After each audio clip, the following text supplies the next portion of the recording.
मकर संक्रांति के नियम की इस श्रृंखला में आज की वीडियो में हम आपके लिए लेकर आए हैं मकर संक्रांति पर 7 सहेली कैसे बनाएं। ये 7 सहेलियां किनको बनाया जाता है और कैसे बनाई जाती है। यह 7 सहेलियां आप एक ही मकर संक्रांति पर एक से ज्यादा भी बना सकते हैं या फिर हर एक मकर संक्रांति पर एक सहेली बनाएं। जैसा भी आप कर पाए या आपको सुविधा हो वैसा कर सकते हैं।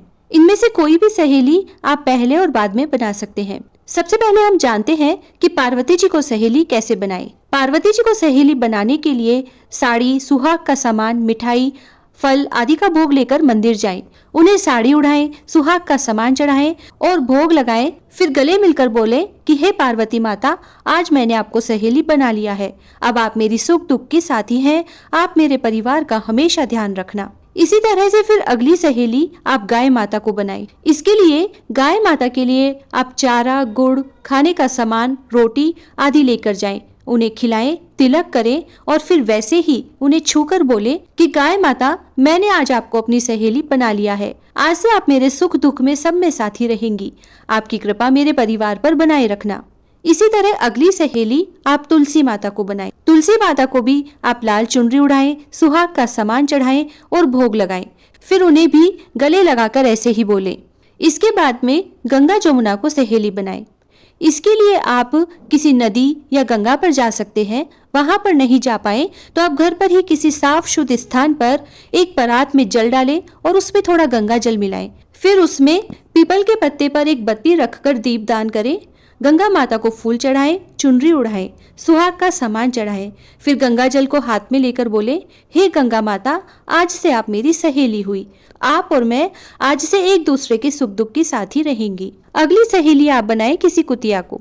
यह सुनने में थोड़ा आपको अजीब लगेगा, लेकिन हमारी 7 सहेलियों में एक सहेली यही होती है। कुतिया को सहेली बनाने से हमारे घर में अकाल मृत्यु का डर खत्म हो जाता है और हमें यमराज जी का भय नहीं रहता।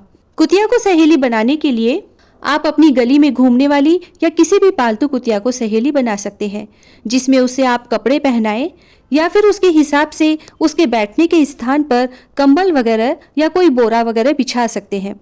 उसको खाने के लिए दूध बिस्किट दें और फिर उसे भी इसी तरह बोले कि आज से तुम मेरी सहेली हुई, तुम मेरे परिवार की हमेशा रक्षा करना। इसके बाद सहेली बनाए किसी ब्राह्मणी या पंडिताइन को। उन्हें भी इसी तरह साड़ी, शॉल, सुहाग का सामान, श्रृंगार का सामान, मिठाई आदि देकर गले लगाकर बोले, आज से आप मेरी सहेली हुई, मेरी सुख दुख की साथी हुई। आप मेरे सुख में दुख में हमेशा साथ रहना। मैं आपके सुख में और दुख में हमेशा साथ रहूंगी। इसके बाद में आप 7वीं सहेली बनाए अपने पड़ोस में, अपने घर में, अपनी देवरानी, जेठानी या बहन को, या अपने रिश्तेदारों में से किसी को भी बना सकते हैं। उन्हें भी आप बिल्कुल इसी तरह से सहेली बनाएं। कुछ श्रृंगार का सामान दें, साड़ी दें, शॉल दें, मिठाई दें। उसके बाद गले लगाकर यही बोले। इसी तरह से मकर संक्रांति पर 7 सहेली बनाने का नियम लिया जाता है। जय